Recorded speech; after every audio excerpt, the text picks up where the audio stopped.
Hello, my name is Mr. Andre, and as you can see, I'm a big, black, bald man. I'm new to LA, and I've expanded my dating parameters just a little bit, much to the dismay of some of my sisters, as you could say. But as I said, I'm a big, black, bald man in Hollywood, so you know, I've been dating a whole lot of, you guessed it, homeless women. You can say what you want. There's some sexy transients running around LA. I'd be like, yo, shorty with the shopping cart? She's a winner. Guys are big on tattoos in LA, I've noticed. I saw a girl, she had the cutest little baby, right? But she had the baby's face tatted all across her neck like this. I know, I was like, wow. And the baby had the mother's face tatted on her little baby neck. Some tough babies in LA. What else? This is not news, but I'm here to confirm that yes, there are a lot of gay people in LA. And don't get me wrong, don't get your panties in a bunch. I have no problem with that, you know? I mean, in fact, the only gay people I have issue with is my wife and her girlfriend. I'm gonna be honest, now those two, I have problems with. So, yeah. I hear there's a lot of people that move to LA, and I hear all these women, they always complaining, they're saying, you know, when I was in Wisconsin, I was an 8. And now I'm in LA, I'm just a 2 or a 3. And I can relate to that, you know, financially, because I'm from New Jersey, and in Jersey I was balling. Not so much in LA. In fact, let me keep it real, I'm broke, okay? And not broke for the sake of this joke broke, like, no, I'm broke for real. Like, for real broke. Like, to the point where I get everything from the dollar store. I got a turkey for Thanksgiving this year for the dollar store. I mean, it didn't thaw out till Christmas, but, you know, it was still holiday season. It worked. Yeah. The only thing I don't get from the dollar store are condoms. You want to know who buys condoms from the dollar store? Parents, that's who. And they have the nerve to sell pregnancy tests at the dollar store. If you buy condoms at the dollar store, you don't need that pregnancy test. Rest assured, 9 months, somebody's gonna be with child and somebody's gonna be paying child support.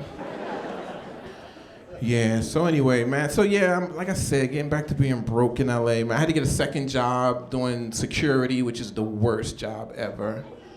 I mean, I work at this high-end retail store. I can't really say the name, but the initials are H&M.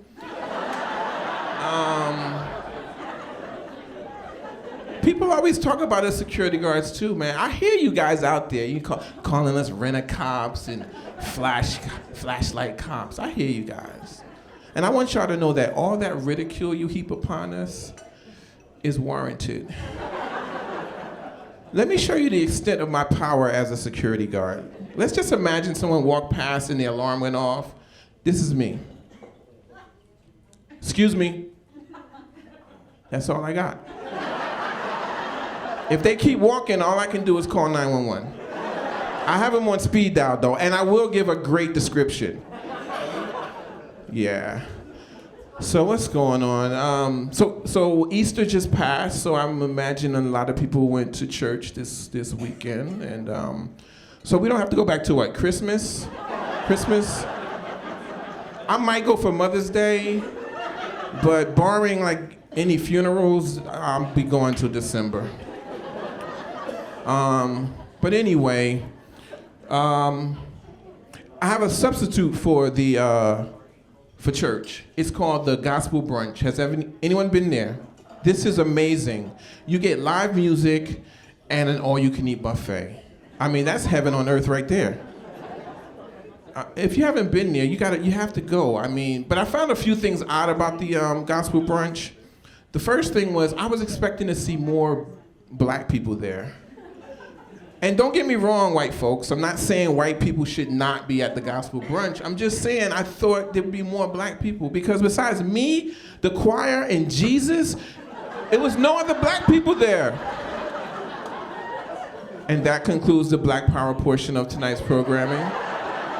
And I certainly hope that doesn't affect my standing as a non-threatening male black comedian, because I am trying to take my career to the next level, and I know I'm gonna need some well-wishing white folks to help me along the way.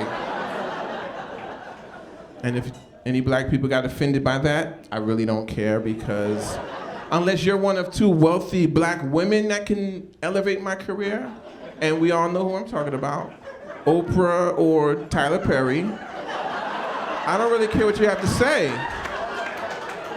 But I did learn something about white folks at the gospel brunch. And what I learned is that you guys have not fully embraced the concept of an all-you-can-eat buffet.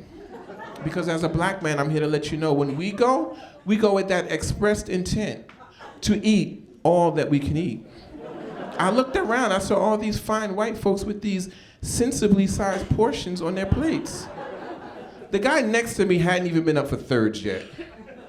I said, "Sir, you are aware you can get more food, right?"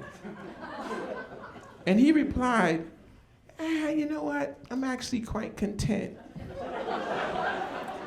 And that pissed me off. Because this is not an eat till you're quite content buffet, sir. This is an all-you-can-eat buffet. We have rules, and I expect you to follow them just like everyone else. But what really pissed me off is the fact that I knew what he was really trying to say, because that's what his mouth said, yes. But what he really wanted to say is, "Negro, please. I have food at home." Thank you, that's my time. My name is Mr. Andre.